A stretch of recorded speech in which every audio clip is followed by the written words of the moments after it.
Uranus is one of the outer planets and spends on average 7 years in a sign. You're more likely to see personally relevant manifestations of what Uranus and Gemini means if it's going to make tight aspects to planets or angles in your birth chart, which won't be the case for everyone.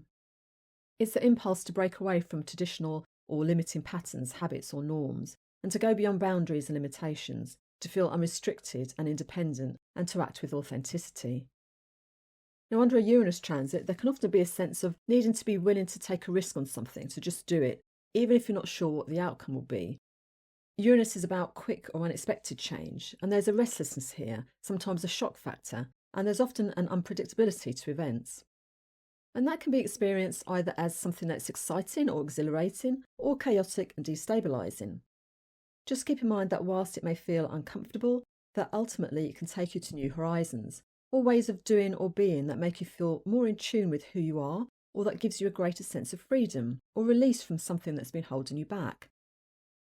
It's more likely to be helpful if you can stay flexible around what's happening. You might need to adapt quickly, be able to pivot quickly, or be prepared to let go of what you normally cling to and embrace new possibilities or approaches. Uranus also symbolises the lightning bolt of inspiration or the flash of insight or revelation. It's about invention and innovation, thinking outside the box and making new discoveries, and it's associated with technology, science and space.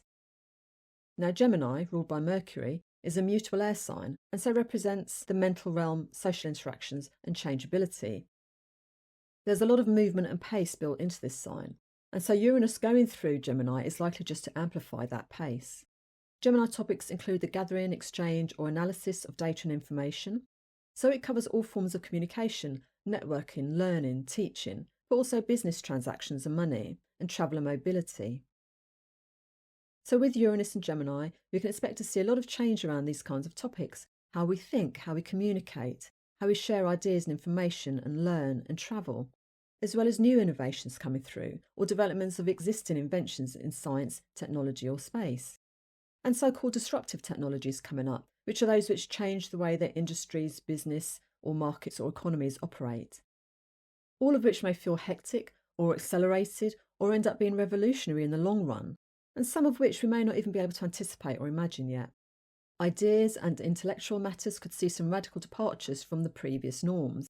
There may be multiple shifts or changes in opinions and ideas or in stances in social spheres. And we may need to be mindful of how to manage competing views and opinions in a way that respects, accommodates or honours difference, rather than in a way that creates conflict, because Uranus can be very disrupting and so conflict can arise as a result of that.